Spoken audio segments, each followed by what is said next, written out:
Hello, thank you for joining us. I'm Dr. Lela Lewis. I'm a board-certified obstetrician and gynecologist and the medical director of Adventist World Radio. It is a pleasure to be with you here this evening. Tonight's program you are not going to want to miss. We are going to be talking about the practical applications of hydrothermal therapy. With Your Best Pathway to Health, which is another partnering organization, we're able to provide some of these ongoing services to the community. So tonight, no matter where you are, pay attention as we learn together some of the amazing principles that we can put into action that God has taught us some time ago. I am excited to introduce again my good friend and colleague, Dr. Dwayne McKee. Dr. McKee is the president of Adventist World Radio, and he's going to welcome us with prayer. Hey, thank you so much, Dr. Lil. It's great to be here, and welcome to each one of you. Adventist World Radio is excited to present these programs. We've been doing this for almost 50 years, broadcasting around the world, telling people that Jesus loves them and he wants them to have happy, healthy lives. We want to thank especially Dr. Nedley from WEMAR and Pathways to Health, and also General Conference medical personnel. Thank you so much, and now let's pray together. Father in heaven, we thank you for your love.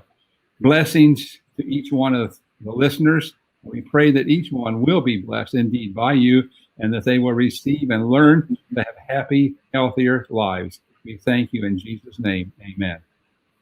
Amen. Thank you, Dr. McKee. Well, I am so excited about today's presentation, practical applications of hydrothermal therapy in the setting of COVID-19. Today's topic is one that I think we're all going to get a blessing from, and I'm very excited to introduce my friend and colleague, Dr. Neil Nedley. He's no stranger to us. He's been with us many times. Dr. Nedley is a board-certified internal medicine specialist. He's also the president of WEMAR Institute. He's written extensively and lectured globally. So we are very honored and privileged to have you with us here today. Dr. Nedley, thank you for joining us. Thank you. It's great to be with you again, Dr. Lewis. Thank you so much.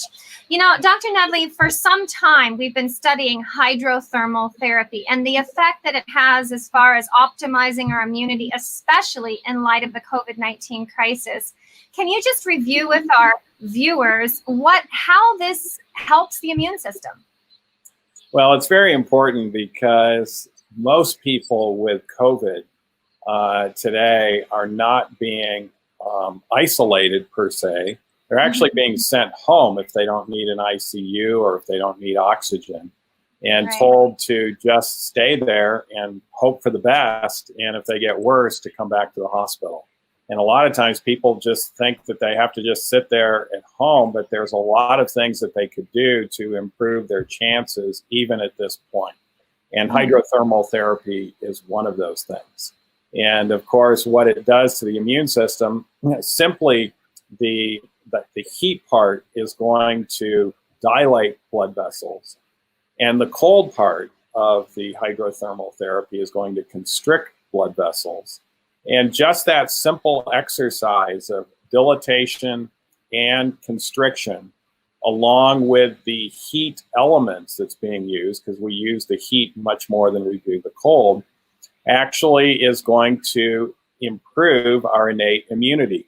Monocyte levels go up, natural kill cellers go up, phagocytosis goes up, even by neutrophils. And so the innate immunity part of things is what's extremely important on the front end of COVID, because that if that's working well, we don't have to worry about the cytokine storm coming in. And that cytokine storm comes in when our innate immunity largely fails and we start to overwhelm the system.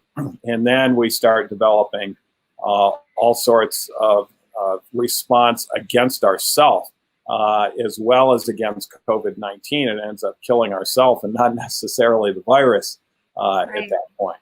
And so hydrotherapy is something that you can do simply at home, the hydrothermal therapy.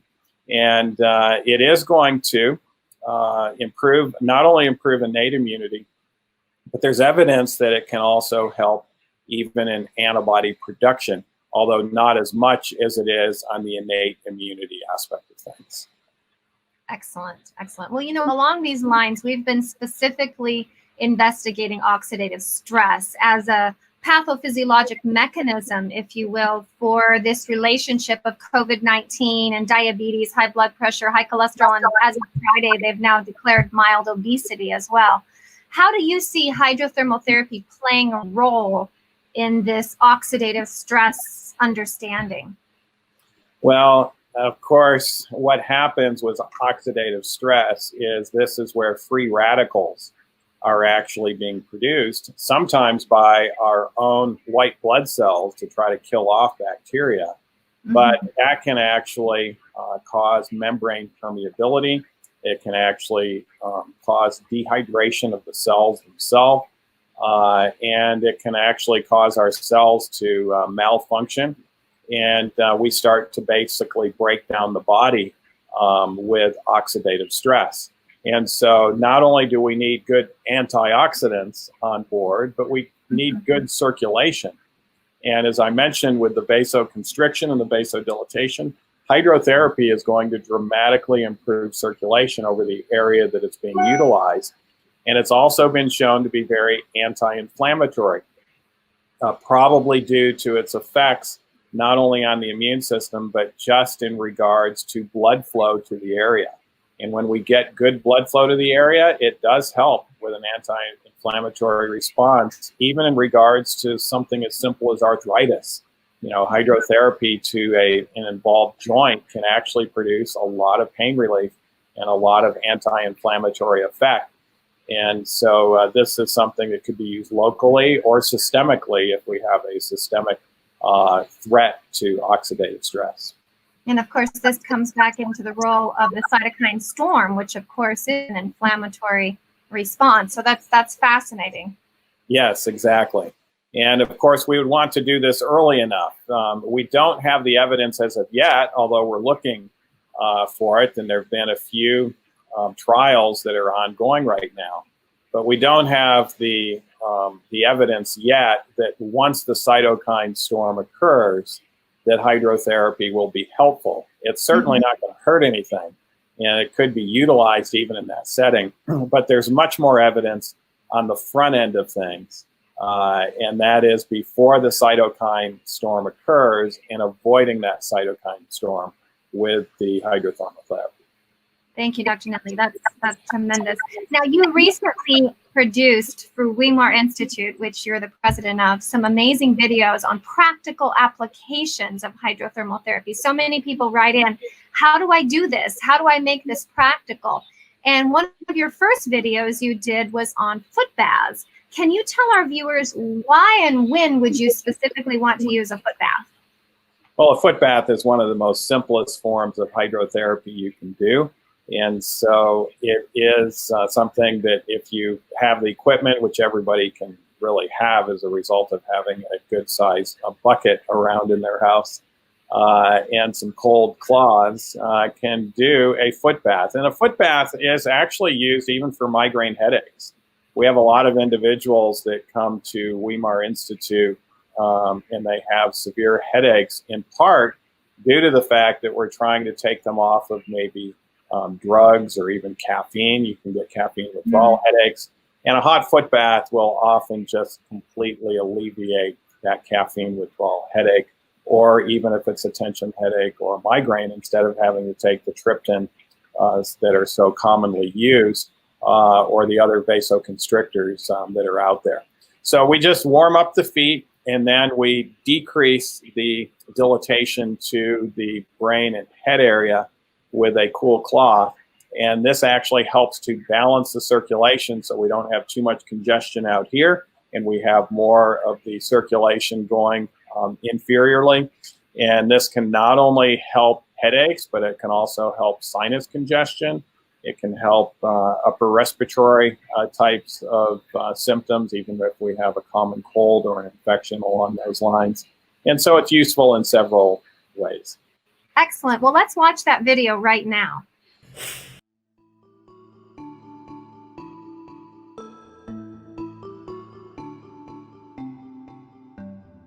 "80% of those who get COVID-19 will actually not need to be hospitalized.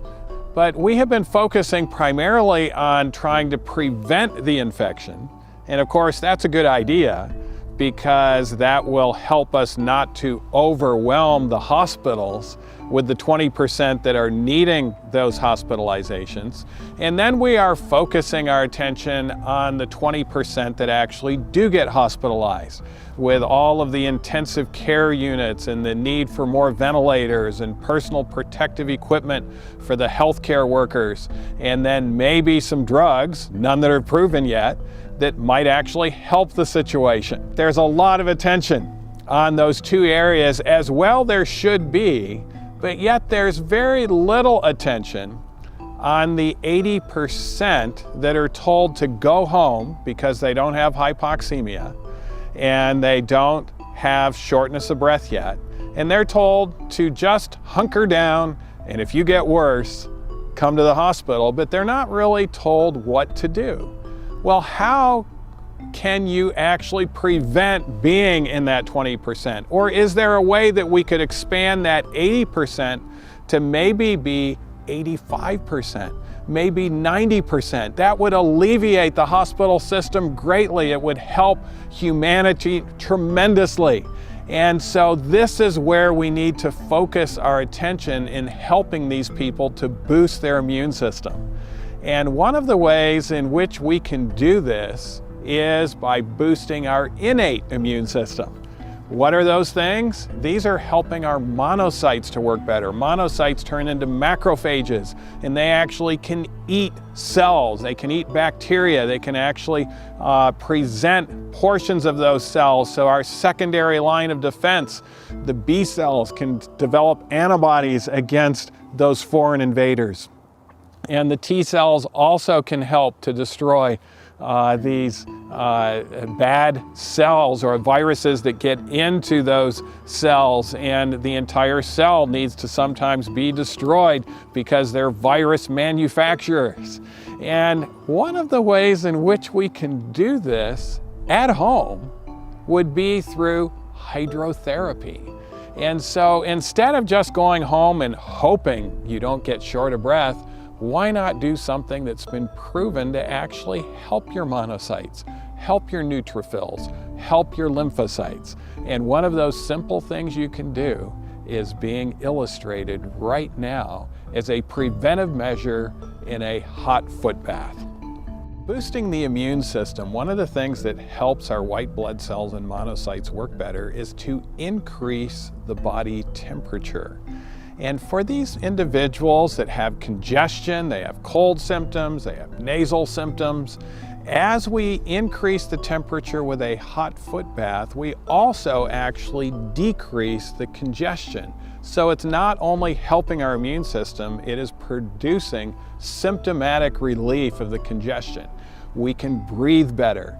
And as a result, we will end up possibly being in that 85% now instead of 80% or even 90%, and not having to go to the emergency room and get hospitalized. And so what is happening with a hot foot bath is it's 102 to 110 degrees Fahrenheit. And please don't do this if you have advanced neuropathy, like a diabetic that can't feel pain or temperature. If you can't feel pinprick or pain or temperature, you probably shouldn't do this because we don't want to burn anybody. And if the temperature goes above 110, you wouldn't necessarily know it. But for everybody else, they can get this hot foot bath. In the process, we want to also keep the head part cold. That will allow us to be able to increase the whole body core temperature without actually causing us to feel overheated or to have this big perspiration, or we can't stand the heat, so to speak. And it allows us to be able to stand a little bit more and a little longer duration of this hot foot bath. Wow. Dr. Nedley, that was amazing. That video was awesome. You know, another symptom of COVID is cough and congestion. And you have another demonstration that we're going to watch right now on steam baths. Let's take a look at that.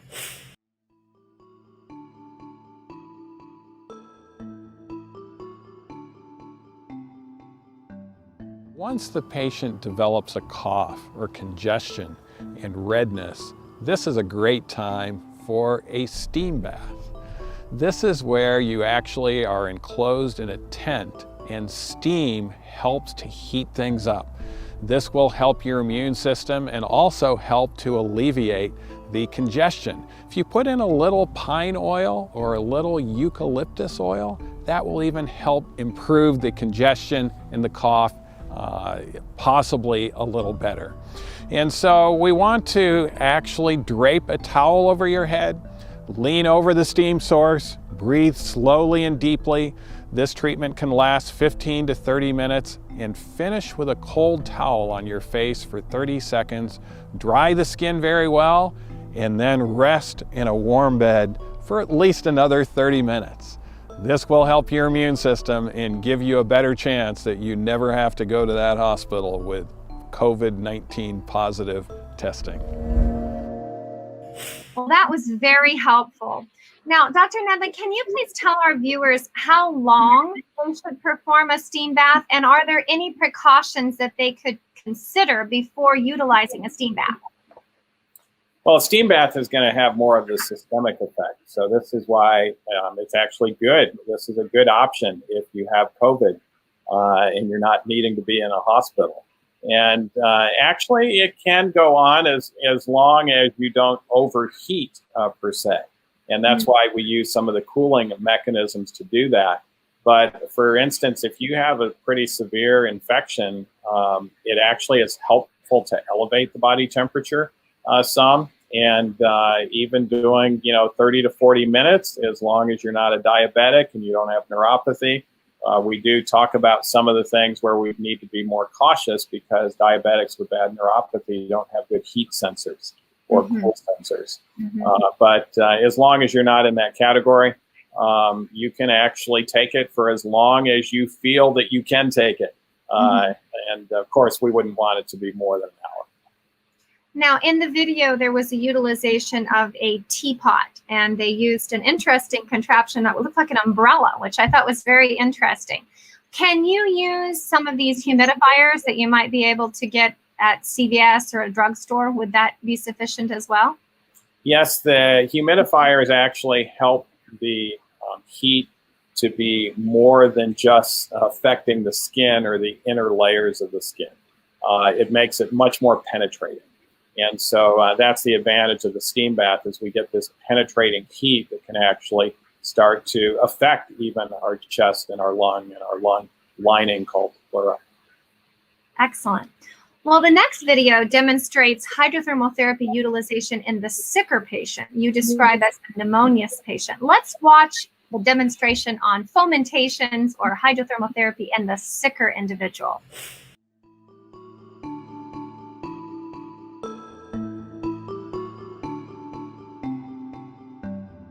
Once the patient develops pneumonia, it's time for the more aggressive hydrotherapy treatments. And this can actually be good even if you don't have pneumonia, but it is far more potent than the other two types of hydrotherapy treatments. And this is the hot fomentation. Notice Jonathan, who is quite sick. He's got a cough. Notice the personal protective equipment that's involved in this hydrotherapy treatment, as the individual actually has fomentations that are moist heat. Moist heat actually penetrates the lungs and goes far deeper. This moist heat is placed on his spine and on his chest and allowed to soak in. And then we use a contrast using a mitten friction. And this allows us to be able to give more heated treatment afterwards. The contrasts of cold also help the immune system. Interestingly, hydrothermal treatments, which is sometimes what we call them instead of hydrotherapy, is where we contrast the heat and the cold, and both actually help our monocytes. They can both help our leukocytes in other areas as well. And this is something that can really produce some symptomatic relief, improved oxygenation. One of the things that we've also noticed is a moving of the oxygen dissociation curve to the right. What does this mean? This means that we're able to get more oxygen into the tissues themselves to help our immune system fight off these foreign invaders.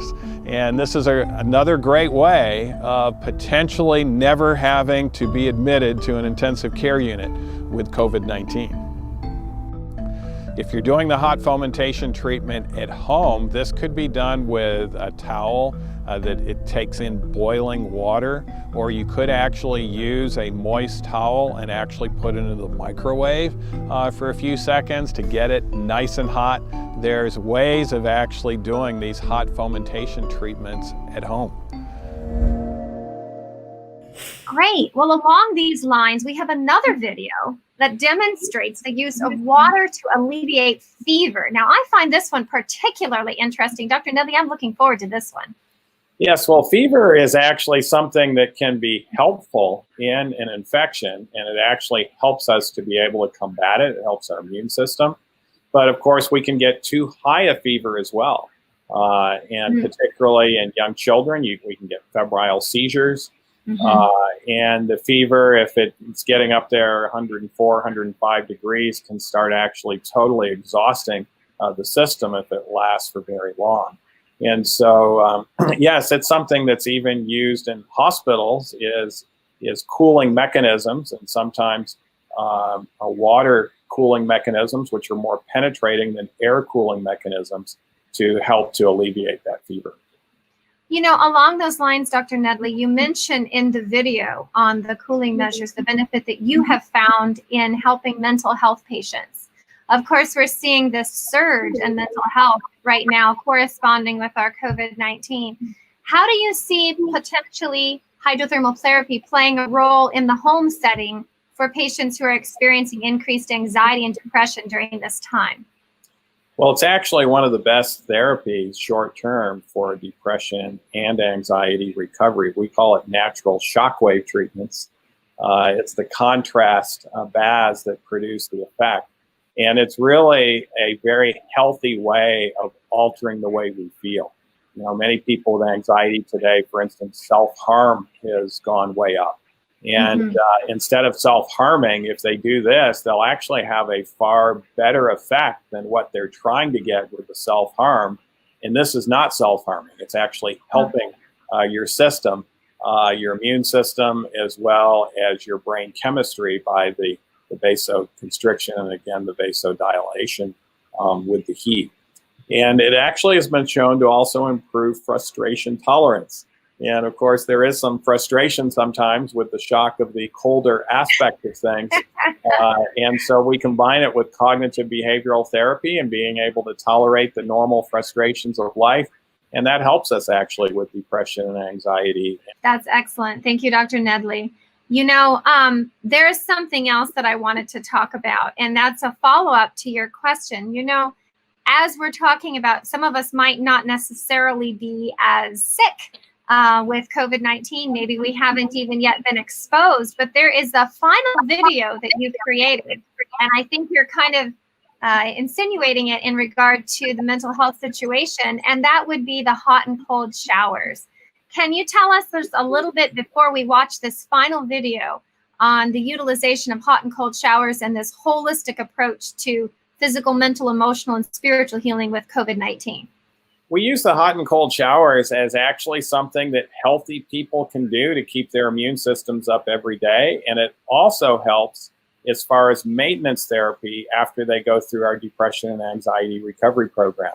So they get very nice and hot in their shower, and then they change it over to as cold as it'll come out. It's not going to be ice cold. It'll be a little warmer than that. And spend 30 seconds to a minute there, and then going back to the hot, alternating a total of 3 times. It's actually quite invigorating. It'll give you lots of energy, and it actually does help your immune system. If you were to come across COVID, your chance of actually even needing to go to the hospital initially would be way down if you're doing that on a regular basis.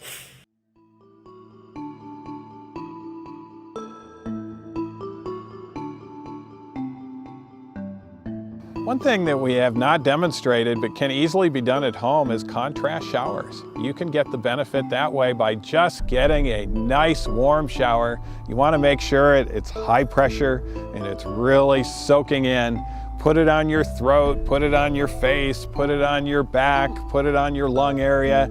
Get nice and warm, and when you think, I think I'm getting too hot, turn it all the way to cold. Do it for less than a minute, and that will give you energy, and you'll be, get that also on your chest and throat, and all of your entire body, even on your sinuses. That'll help alleviate the congestion there, and then go right back to the hot again. Soak that in, no more than 3 minutes this time, and then go back to the cold for a minute, hot again for 3 minutes, back to the cold for 1 minute.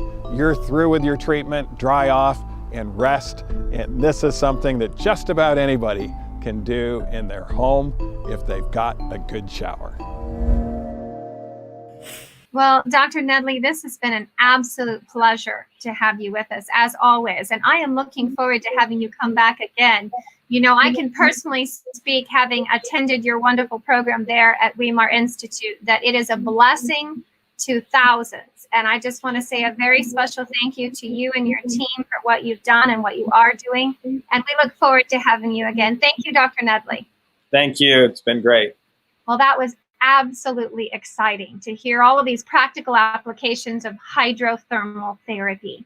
I am very excited to once again welcome my good friend and mentor, Dr. Pastor Mark Finley. Pastor Mark Finley is a world-renowned speaker. He's author. He has his doctorate in divinity, and he's the special assistant to the president of the General Conference of Seventh-day Adventists. Pastor Mark, thank you again for joining us. Lela, it's always a delight. I look forward to these Level Up programs. Well, so do I. Thank you so much, Pastor Mark. Last week, Pastor Mark, you mentioned the 1918 pandemic and talked about the relationship of hydrothermal therapy. And you even mentioned John Harvey Kellogg and his institution. Can you tell us just a little bit more about that and how they were utilizing hydrotherapy? Well, Dr. Kellogg became world-renowned. He was both a physician, he believed in rational, natural treatments. He was an eminent surgeon, did a lot of surgery. He built really the Battle Creek Sanitarium into fame. It was a Seventh Adventist institution for over 40 years, from about 1866 to 1902, and then it continued after that for a number of years as well. Mm-hmm. But at Dr. Kellogg's institution, there was a large central building, and just to give you context, they had about 900 employees and over 1,300 patients. The rich and the famous, wealthy people like the Rockefellers, the Astors would go there. Royalty from Europe came to Battle Creek Sanitarium. They had 2 buildings that were 3 stories each, just for hydrotherapy, hydrotherapy. A woman's building, Lela, and a men's building. And they did things like hot fomentations, cold baths. They did what they called sitz baths, where people would sit in there to deal with stomach issues. They did what they called cold mitten friction, where they'd heat a person and then take a kind of a mitten with a towel, rub the person down with ice. They did hot sauna. They did dry sauna. It was just amazing. And there was a time that Dr. Kellogg was dealing with a man quite heavy, well over 200 pounds. This man had nervous anxiety, really, really nervous. So Dr. Kellogg said to his nurses, let's wrap him in a sheet so that we can kind of calm the man down. They wrapped him in a sheet, nothing happened. And so Kellogg said, let's wrap him in a wet sheet. And he wrapped him in this wet sheet, and this man began to get quite a bit calmer. So Kellogg began using hydrothermal therapy on people that had anxiety and people that had tension. Now, here's an interesting story about that. So Dr. Kellogg had a young physician working for him, and the young physician said to Dr. Kellogg, I need a break, Doc. I've been working too hard. I just need this break. And so Kellogg said, look, I will give you a 3-week break, but you need to go down to a mental institution and help them with the treatments and to use some hydrothermal therapy. And the the doctor's face, this young doctor, turned all red, and he said, well, that's my honeymoon. That's why I needed the break. And Kellogg said, what better place to spend your honeymoon than at a mental institution? So the young doctor talked to his wife to be. And surprisingly enough, she had a heart for service, so they spent their honeymoon at this mental institution. So anyway, so Lela, they get there. They get to this mental institution. And the doctors are sitting around the dinner table, and they're all eating together. And they say to this young doctor, we have this one woman. She's a kind of very difficult to handle. She's nervous, she's anxious, she's flaying with her arms. And they kept talking about it. They've used every drug possible. We don't know what to do. And the young doctor said, well, can I treat her? And I'd like to treat her without drugs. And these doctors about fell over. And they said, what are you going to do? He said, I'm going to put her in a warm, neutral bath. And so they laughed at him. And they said, let's teach this young doctor a lesson. Well, he began to use the rational therapies that they did at Battle Creek, hydrothermal therapy. They put this woman in a warm bath, 92 to 96 degrees. She calmed down. Within 45 minutes, she went to sleep. And the doctors introduced that at the hospital there. So Dr. Kellogg became world-renowned for a variety of hydrothermal therapy treatments. He studied them carefully. He believed they built the immune system. He believed that they could relax. He believed that they were good for a variety of treatments. Now, he used diet and exercise and rest as well, but hydrothermal therapy was really a major part of the Battle Creek Sanitarium that became world-renowned. Pastor Mark, that is amazing. I'm not sure that I applaud the young woman who went on her honeymoon to a mental institution, but that is profound. And, it goes right along with what Dr. Nedley was saying. He was showing there at Weimar that they're doing something similar, that they're treating mental illness with cold towels is what they were using, and they're having really good results. So that's phenomenal. Thank you so much for sharing those rather light stories. I'm excited to also, again, welcome my good friend, again, colleague and mentor, Dr. Zeno Charles-Marcel. Dr. Marcel is well-renowned. He is also an adjunct professor of internal medicine at Loma Linda University, and he is the associate director for the General Conference Health Department. Thank you again for joining us, Dr. Zeno. It's my pleasure, Lela. Thank you again. So we have heard the absolute beauty of hydrotherapy, but in some places around the world, they might not have access to water, as you pointed out last week, and even many places in the world don't necessarily have access to all the different elements that many of our institutions use for hydrotherapy. How can we make this benefit of hot and cold global, not just within certain countries? Okay, well, it is called hydrothermal therapy, as we are coining it. It was called hydrotherapy before, and we talked about balneotherapy a bit last time. I just want to add to what Pastor Mark was saying just now, by the way, to show you a couple of things. This is one volume, wow, and the second volume of books on hydrotherapy written by Dr. John Harvey Kellogg. These were published in 1903. About 10% of these volumes is actually the research that they were doing. So the research that they were doing then is not the same as how we do research today. But the fact is, they weren't just trying to do things that were anecdotal. They were trying to be rational, reasoned, and the use of these modalities under certain circumstances and avoid them in others. So when someone doesn't have water, right? Mm-hmm. If we say it's hydrothermal therapy, if you don't have the hydro, you can still have the thermal. There you go. There you go. So using heat and cold in other ways, and then using, some people may not have freely running water, but they might have mud.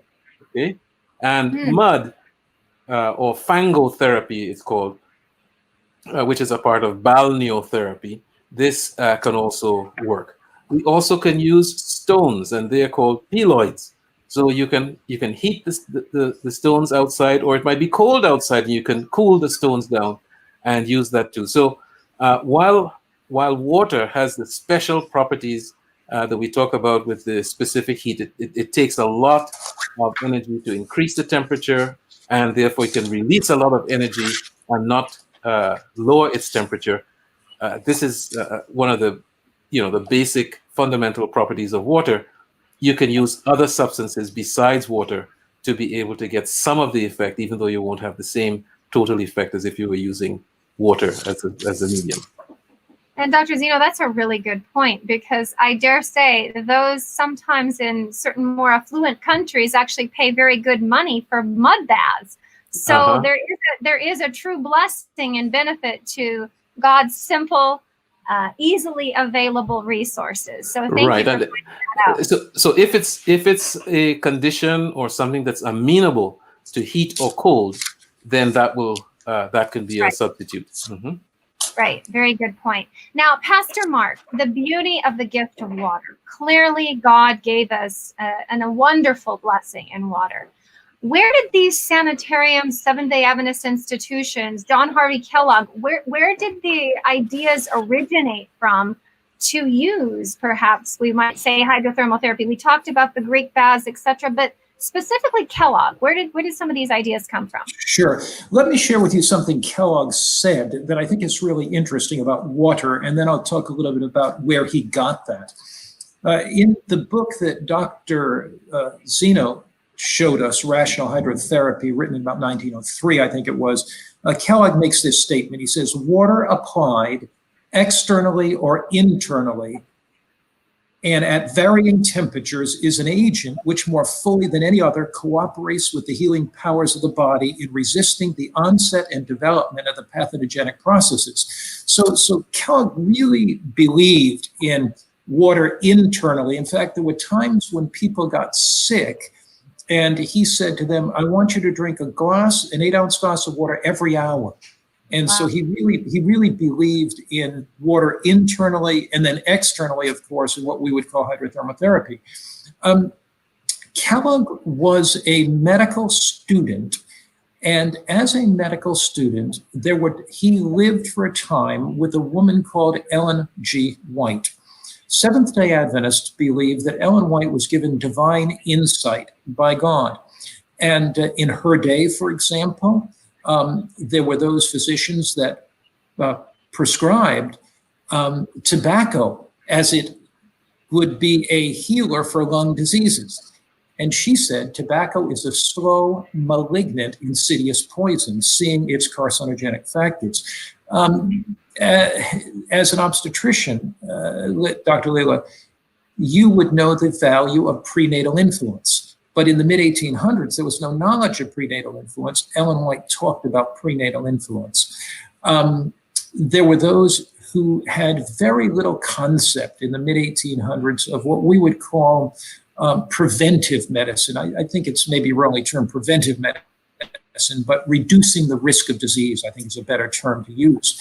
And they weren't connecting lifestyle choices with pathogens and disease. Ellen White began to do that. When John Harvey Kellogg was in her home, he began to listen to her talk about water treatments, exercise, diet. And as a young physician whose mind was so moldable, he adapted these things. She wrote them down in a book called The Ministry of Healing.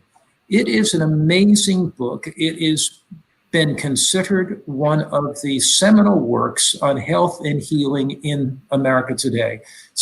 Sold tens of thousands of copies. John Harvey Kellogg said this when he was asked, how has Battle Creek College and Battle Creek Sanitarium, because they also had a nursing training school there, how has Battle Creek Sanitarium advanced so much? Why are you having such success? He said, look, when a new theory is introduced, I weigh it against what I've learned in books like Ministry of Healing.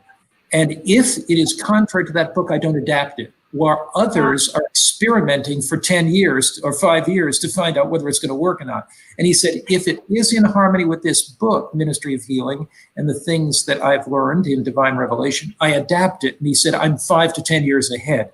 So Kellogg for much of his life. Now, at the end of his life, there were some challenges, but for much of his life, he followed the counsels in ministry of healing, and that made a significant difference. But that's only logical because we find those same principles in the Garden of Eden. We find in Eden fresh air, pure water, and good diet, and wonderful personal relationships. And so this book, Ministry of Healing, Lela, is a foundation for Kellogg's work. And that's where he came up with a lot of those principles. Pastor Mark, I cannot tell you enough how I love this book as well. I remember when I was back in medical school and I discovered this book and it changed my whole life. And so viewers, we are wanting you to definitely tune in next week because we will be having a very special offer given out next week on how you too can get a copy of this book. So thank you, Pastor Mark, for that wonderful introduction. You know, Dr. Zeno, I'm coming back to you at this point. We've talked about the benefits of heat. A lot of questions have come in. I know even within my medical community, when you look at a map right now, the states that are being hit the hardest, I live in Arizona, California, Florida, Texas, seem to be the hottest states. What do you think the mechanism for that? What is the potential reason? Does it have anything to do with dehydration and the oxidative stress associated with dehydration? Or what is your perspective on that question? Okay. Well, first of all, we're looking at things from an epidemiological standpoint. And there are phenomena that we see that occur together that may be associations, statistical associations, that may not be cause and effect. Mm-hmm. So it may not be that the heat has anything really to do with COVID, or COVID has anything to do with the heat. I mean, nobody would say that because people have COVID that it's getting hotter, right? So some things are associations, statistical associations that may not have anything to do with cause and effect. The other is that we ought to also look at the time course of things, because in some way, decisions that were made earlier in the course of the pandemic may now be producing secondary effects, not a second wave, but secondary effects. So if a state or a community wasn't locking down and wasn't practicing social distancing, et cetera, then people in that state may have permitted spread without knowledge that it was being spread, and now we're seeing the fruit of that. Okay. Another thing is that these places that are hotter usually have more pleasant temperatures outside in the winter and in the spring, which is when COVID hit, right? So therefore, it is more likely that the people at that time wanting to enjoy the outdoors and wanting to enjoy the weather may not have taken things as seriously earlier than they are doing it now. So there's some social issues that may not have anything to do with the heat per se directly that may be associated with this. Now, these are all, of course, speculative things. Right. What we do know, however, is that people who are dehydrated do have an issue, right? Dehydration in and of itself, okay, very, very beautiful study done published in 2019, looking at athletes who were overheated and became dehydrated in their exercise. And the markers for oxidative stress shot through the roof, okay? So we know that if you are dehydrated, you have an increase in oxidative stress. And we talked about this in prior conversations, that oxidative stress is probably one of the major mechanisms that is involved in the damaging effects of being infected with SARS-CoV-2. Okay, so it may not be the virus itself that's producing all the problems, but the effect of the virus and the body's response to it.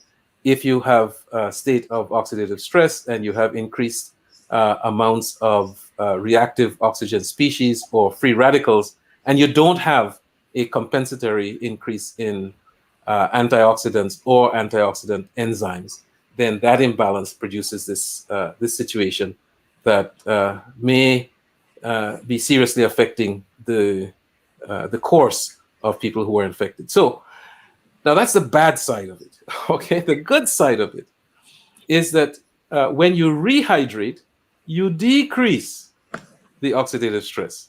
So since for most of the people on the West Coast, they can still get water relatively inexpensively in great abundance, more or less, okay, they should be able to reduce any risk that might be associated with dehydration very simply by making sure they're well hydrated, especially when it's hot and humid outside, because we tend to lose a lot of water that way. Now, that being said, there are some myths associated with water drinking that maybe I can take this opportunity to clear up.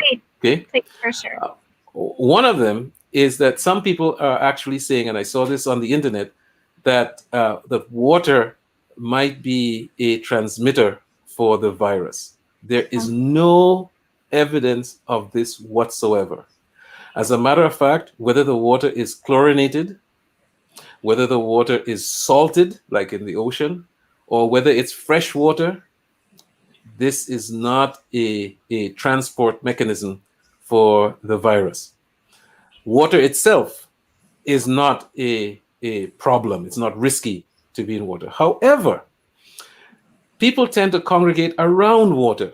So pools and beaches and lakes, people tend to recreate there. And if they are not careful, they can inadvertently spread the virus unknowingly. People may come in contact with the virus through spread from somebody else and they not know it.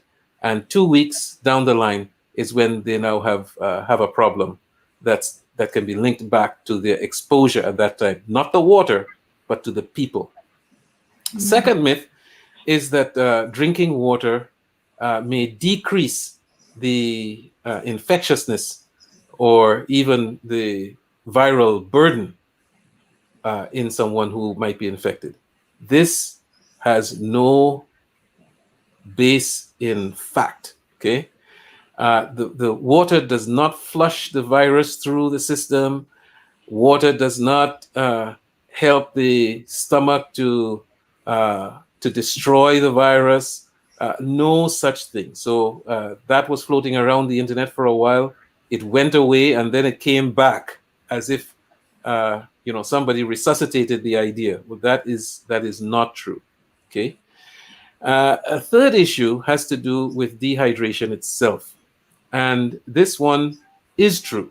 Dehydration does cause a change in someone's mood. It changes their concentration, and it changes their sense of having energy. And actually, it may decrease their ability to utilize the energy that they have derived from their food. So, yes, dehydration is an issue, not just regarding oxidative stress per se, but also because it can cloud the way someone thinks.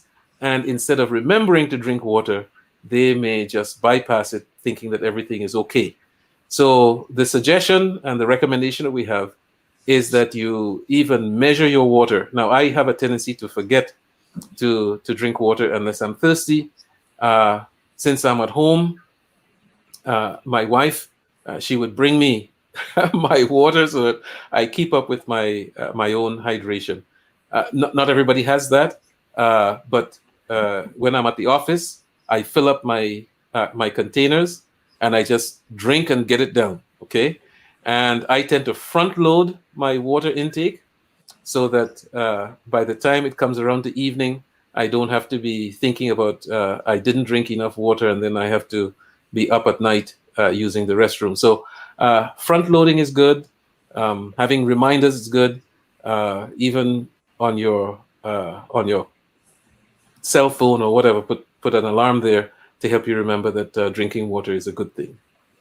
Thank you, Dr. Zeno. Those are some very practical tips. And thank you for clarifying some of those myths. You know, the purpose of Level Up is we want to be able to present holistic health, but we want to bring it factual to you. So thank you, Dr. Zeno, for making sure that we stay on target in that way.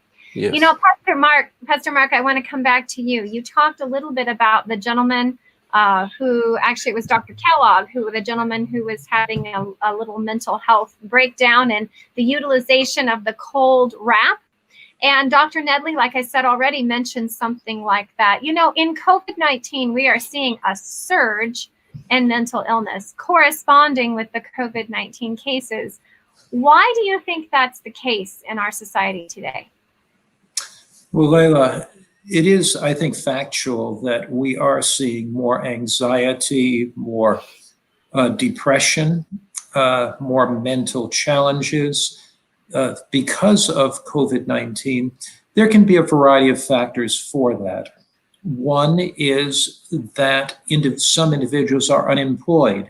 Unemployment means that they don't have the income coming in, and as the result of that, they're much more stressed and anxious.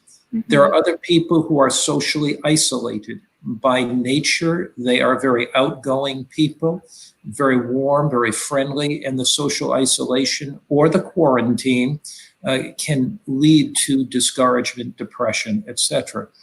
There are some people that are very fearful. They may be fearful that they are going to get the disease, or they know somebody whose health is compromised, and somebody who have a vulnerability to the disease, either because they have some other chronic disease, they may have diabetes, they may be overweight, or they may be in an age demographic that the disease will be much more fatal and much more challenging for. So I think there's a variety of reasons. I think loneliness can be one. I think concern about finances can be one. I think there can be a lot of stress when children don't go back to school, or they haven't been in school for 3 or 4 months, and then you have a family altogether. They're having to readjust. So I think that's really a challenge as well. There's been an interesting study that's been done by a physician, actually a psychologist by the name of Ulfer Paulson at the University of North Carolina, and Sarah Gray at Harvard. They teamed up and they took a look at 1,500 people and of a broad demographic, different age groups, different ethnic backgrounds. And they discovered that about 80% of them were frustrated or distressed with the new reality. Wearing masks, socially isolating, not going to work, kids not going to school. About 80%, 90% of them were worried either about their own health or the health of their loved ones, family, friends. And they believed that COVID-19 was a very great stress to mental health, emotional health. The question becomes then, what can you do? Are there any practical suggestions that you can do in a period of isolation, quarantine? Any practical suggestions for when you are feeling stressed out, anxious, worried? I think there are at least 3 or 4 that I'd like to suggest. One is, because you are isolated doesn't mean you have to be socially distant from others.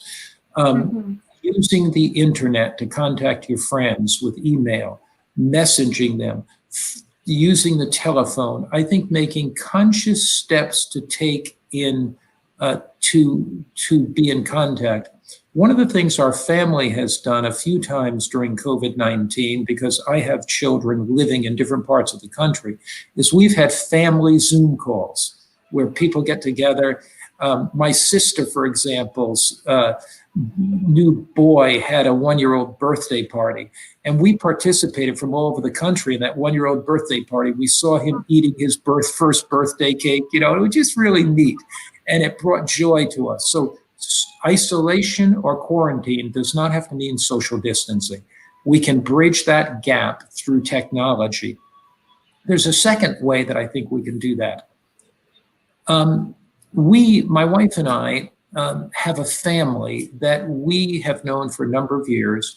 They are very careful in their health practices when they go out, wearing masks, etc. So we have decided, okay, this is going to be a family we'll have social interaction with. So we do things outside with them. In my neighborhood, for example, there are neighbors that get together. They sit out in the driveway. They put their chairs 6 feet apart, 8 feet, 10 feet apart, and they fellowship outside in the driveway. So I think these kind of things. Another thing I think is very imperative during a time of isolationism like this to keep yourself mentally sharp is exercise. Exercise outdoors in the fresh air is a very good antidote for discouragement.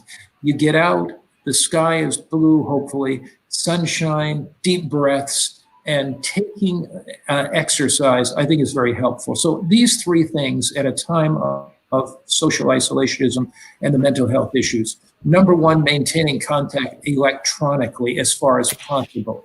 Phone, internet. Number 2, choosing a few people you have confidence in that you can spend time with. And number 3, outdoor exercise, I think will be very helpful. Thank you, Pastor Mark. And again, thank you for making that very practical. These are the very questions that, I must say, quite frankly, everyone is asking. How can I bring this home and take good take-home points? Now, Dr. Zeno, we have spent a couple weeks now talking about hydrotherapy, and we did a few weeks before in the medical symposiums. But we want to remember that all things, even God's blessing of water, should be taken moderately and temperately. How can we think that process through as we relate to hydrothermal therapy? Okay, I would start in the middle and then go to the ends. Okay. Okay. We know that we function best in the middle when things are not too and not too. All right. So the more middle of the road kind of idea. When we go to too little, if we have too little water, and we end up being on the side of dehydration, we've already discussed that this is an issue with oxidative stress. It is an issue with mood and energy and things like that. So too little is a problem. Mm-hmm. Along with that is, why is it that we might end up with too little? Well, too little just means that we're not taking enough to keep up with what we're losing, because we're always losing water. We lose water in our breath. We lose water in our stool. We lose it in our sweat, and we lose it, of course, in our from our skin and from our eyes. We might tear from saliva, things like that. Okay.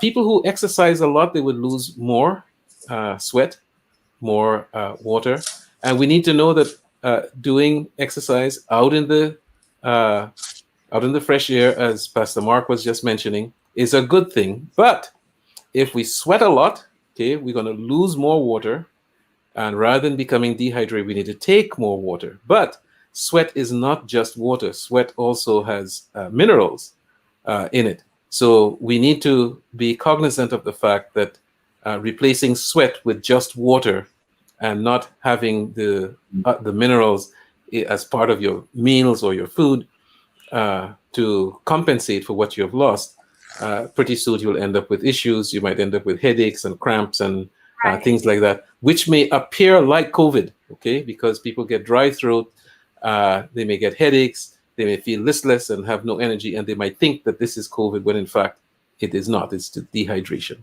okay? So that's on the one side. That's one extreme. The other extreme is too much water. Now, some people think, well, if a little is good, a lot is better. And that is not necessarily true. In the case of water, most people who are free-living, sane individuals don't get into a problem with too much water. But someone who is unconscious and has to be fed or given water intravenously without their control, or someone who has a mental illness, these situations, someone might receive too much water, more than 15 liters of water in 24 hours, for instance. And then this can cause a problem that we call water intoxication. It dilutes the the electrolytes in the blood and can cause havoc in how the system should work. So we look at optimization of things. We look at not too much, not too little for most things. I don't think we can ever be too good or too nice or too kind, but within the realm of some of these habits, we can overdo and we certainly can underdo. So we want to be in the middle, and we want to follow the truth wherever that would lead. Okay. I appreciate that, Dr. Zeno, to follow the truth wherever it leads. And that leads me to Pastor Mark. Following the truth wherever it leads, and even as a follow-up statement to what Dr. Zeno said, there is one thing I don't think we can ever have too much of. You know, the Edenic principle of water clearly is a blessing, both internally and externally. But one aspect that we will never have enough of, and that is the water of life. What do you think the significance of Christ referring to himself as the water of life? Pastor Mark. Well, Lela, you know, if you look at anatomy and physiology, we think of the principle of thirst. If we've been exercising outdoors and you have a thirst, some people try to quench that thirst with, say, cola drinks, or they try to quench that thirst with some other type of soda drink that's so high of sugar. But the more they try to quench that thirst with that, the more thirsty they become at times. But when you take a nice, cool, refreshing drink of water, it really satisfies that inner thirst. Jesus takes that same principle in the Bible, and he describes the anatomy and physiology principle where water satisfies our physical thirst to having this spiritual thirst. Yeah. Augustine put it this way: Lord, our hearts will never find rest until they find rest in thee. There's a God-shaped vacuum in every heart, a God-shaped thirst. In the book of Ecclesiastes in the Bible, the wise man Solomon in Ecclesiastes chapter 3, verse 11 says, God has put eternity in their hearts. So there is this thirst for Christ. There's this thirst for eternity. Jesus uses this water, literal water, as an illustration of the spiritual thirst and hunger in the 4th chapter of the book of John. There was a woman who was abused by men. And she had been so abused that she had been with 6 different men, and they were using her body as a plaything and showing her no respect at all. She came to a well that Jesus was sitting on the side of this well, and Jesus, the divine Son of God, was thirsty. She came at noon to the well, the hottest time of the day. Now, most people would come to that well in the morning to draw water. But it was obvious she wanted to be alone. She didn't want anyone else to see her there at that well. And Jesus spoke to her kindly. He looked at her with eyes of compassion. And she was amazed that a Jewish teacher would treat her with such dignity and respect. And Jesus asked her for a drink. He asked for a favor. Now, in the Middle Eastern culture, it would have been the height of the height of degradation not to give somebody a drink. It would have been insulting to yourself. So the Arabs said, you even give your enemy a drink. So he asked her for a drink. And as they began to talk about the water, the woman said to Jesus in John 4, sir, you have nothing to draw with, and the well is deep. How are you going to get this living water? Because Jesus said, I'm going to give you living water. And Jesus makes this statement: whoever drinks of the water of this well, that is of the real water, the true water, whoever drinks of the water of this well will thirst again. But whoever drinks of the water that I shall give him will never thirst. But the water that I shall give him will become in him a fountain of water springing up to everlasting life. So what Jesus is saying is that we have a quest for different things in our life. Some people have a quest for money, but that's not going to satisfy them. Some people have a quest for pleasure, but that's not going to satisfy them. Some people have an inordinate desire for different types of food. That's not going to satisfy them. But Jesus says the only thing that can satisfy your inner thirst, that can quench that inner thirst, is the living water. And he likens himself to the living water. So Jesus offers to us satisfaction.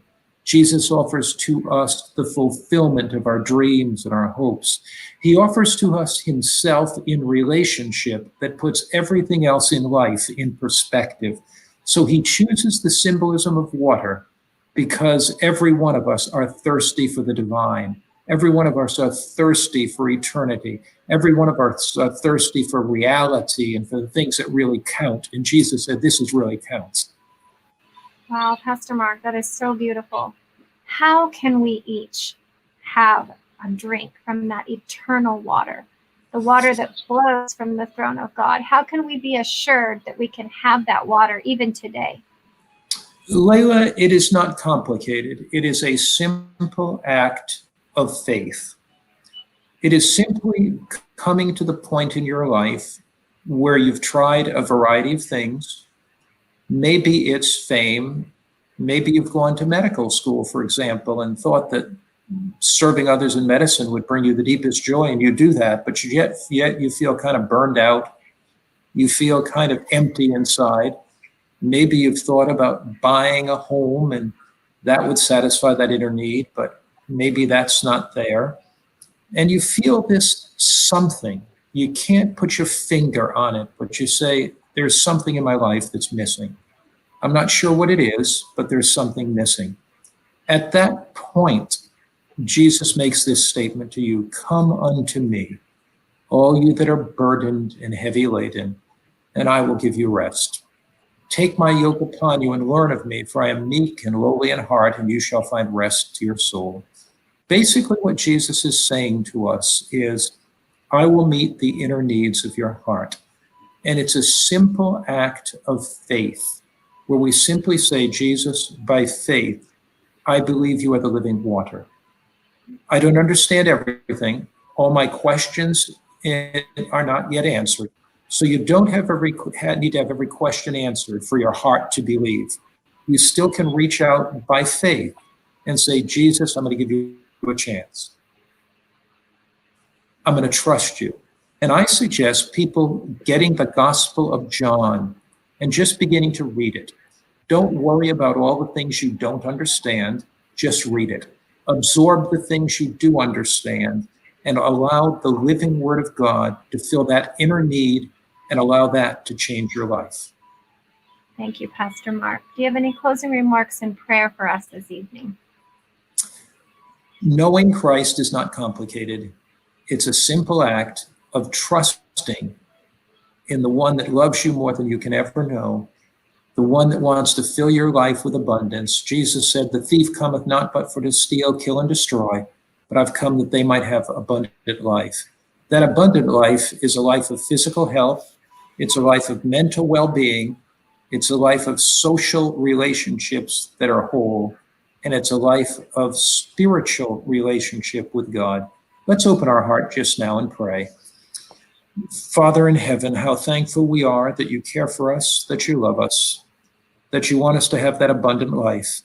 And I just pray for those that have tuned into this broadcast tonight. If they're thirsty, really thirsty for the things of eternity, I pray that they would find that living water that can quench that inner thirst and make them whole in Christ and give them fulfillment and satisfaction. In Jesus' name, amen. Amen. Thank you so much, gentlemen. Thank you, Pastor Mark. Thank you, Dr. Zeno, once again. And next week, viewers, you are not going to want to miss out. We will be investigating fresh air and open space in relationship to oxidative stress. Until then, stay happy, healthy, and God bless you.